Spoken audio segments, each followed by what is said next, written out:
qorannee nuti gara keenya wani nu fakkaate maali 7.5 kagabu'e 4.18 ama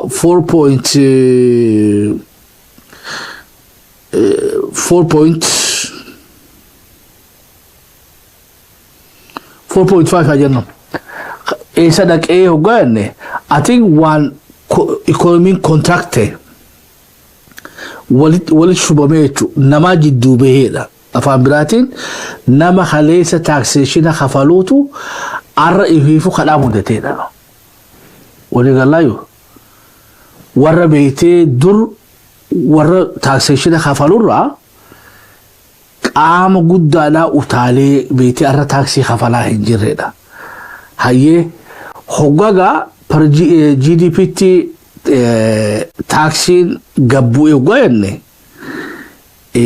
namni hedduun laayisensii galchee tabarraa bahee sannutti waan jiranii garuu nuti hoggaa qoranne sanirra geenye amma gaa warri amma kafalu jiru kunu irraa gabbu'ee jiraahidha eega gabbu'een dhufte no isaanii kafalaa jira so amma ati taksii namichi naggaadeen arra jirtu naggaadee kasaartee fi siitu gibira kafalaa jira so wannummaan gaa siyaasa wanni diinagdee Itoophiyaa to complicate godhee nama beetee irraasoo nama dhibduuf kana jechuudha hoggaa wanni siistama irratti ilaaltu taxationni 12.4 irraa gara 7.5 itti drop godhe kun gabbu'e wanni mootummaa walitti qabattu jechuudha akkana jechuun gaasila yoo lakkoofsi nama taksii kafalu hooma gaafa akka 12.4 san ta'e arraas sanuma yoo ta'e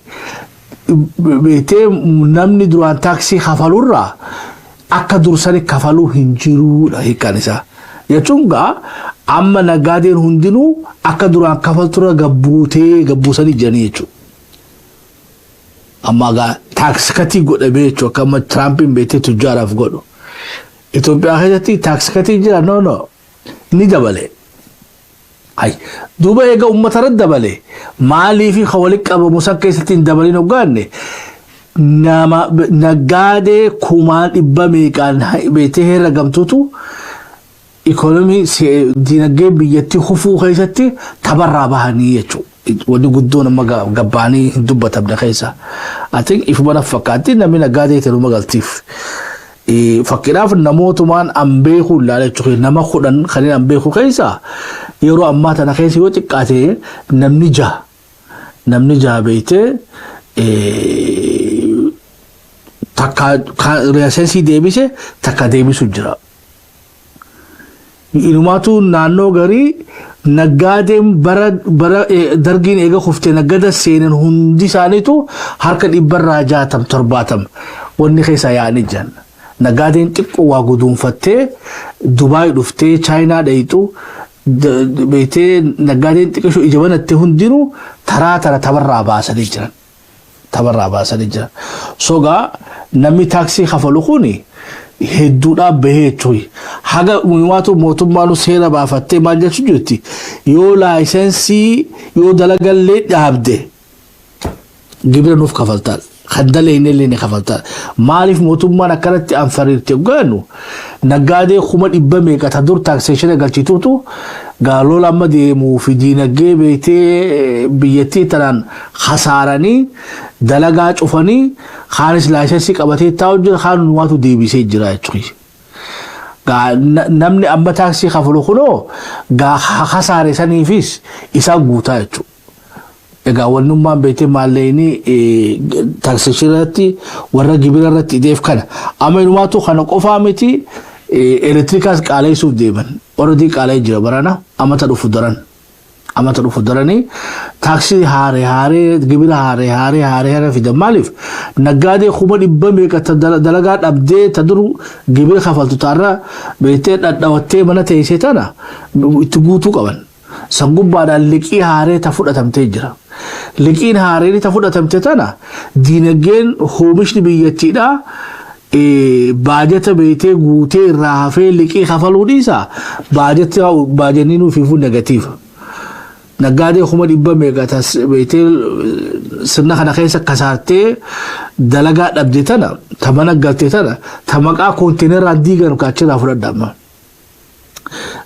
Maqaa kooriidariidhaatiin dukkaana kuma dhibba meeqa caccabsanii diiganii mana galchan kuni nama kaleessa beetee amatatti avreejiidhaan kuma 10 irraa ilaa haga beetee kuma 200 kuma 300 warra maallaqa gurguddaa mootummaadhaaf galchu keessaa medium enterprise kana caccabsanii tabarraa baasan. Amma hargee keessa bare hargee keessa yoo maqaa dhawne beetee fagaattuu tujjaara tokkoo fi lama taatee dubbiin haduratti hedduudhaa kan mul'atan jechuudha. Amma namnummaa mul'atu tokkoo fi lama sadii arana sadii lokkootee inni geessi taahiyya. Warri jidduu tana jiru immoo nyaadhame. So oligaagii gubbara teessuu fi beetee warra xixiqqoo jabloo gurgurtu kajalaa lamaan waan taate jechuudha diinagdeen. Ammoo diinagdeen silaa kajidduu kana kan beetee dalagaa uumu kajidduu kana kan biyya guddisu. Kajidduu kun shukkuumamee dhumee jechuudha. Shukkuumamee dhumee jira. Gaa fuuldura waan jajjabdu as deemaadha. Ammas gaa damooza idee jechaa jirin. Damooza ida'uunis nama beetee nama dhukkuba sukkaraa qabu yoo sukkaratti kanneen akka haja baatu jettee beetee xiqqeeshoo humna harkateetuma danuuttuma sharafaa jechuudha. Ittuma sharafaa deema. Infleeshina firaa dhokkuudhaaf mindaa dabaluu nammas haadhu ifiifuu dhukkuba sana hammeessaadha. Wani dabaluu qabu immoo oomisha. Mootummaan oomishuu irratti silaama infleeshina gabbuusuu barbaadani karaan gabaabaan warra qotee bulaa keenyaa fi akkanumatti illee warra industirii kanarratti isaanii kan nurra gaarii. Isaan gargaaruu dagaari. Isaan kana gua gargaarte. Yoo qotee bulaa xaa'oo irratti gargaartee, shanyii filatama irratti gargaartee, gibira irraa saamtu kana irraa dhiiftee, qotee bulaan kun oomishni isaa kun irraa hafee akka magaalaa fidatu. Gatii rakishaatiin magaalaa akka fiduu doogoote santuu irra caalaa fi jechuudha maallaqaatiin mawwanniidha idaaturra. Mindaa idaaturratti. Maaliif mindaan ati idaatuu fi meeshaan qaalootu wajjin jiran ka'a. Ilaawuu miti idaatee dandeessa. Atu meeshaa gaarii as jirta maallaqa oomisha magaalaa keessa jiratti ugaa maallaqni harka namatti heddummaate. Hugaa rakkoo daranuu dabalaatu deema warri dhuftan welcome isaanii jennan. Welcome hundi keessanuu. Ziizaa fi hundi keessan welcome. Walbataa jirra bokkam. So dhukkuma infleeshinaa Projektii lama mootummaan beetee maallaqa akkasitti itti gannaqu jira. Korrapshinaa jira.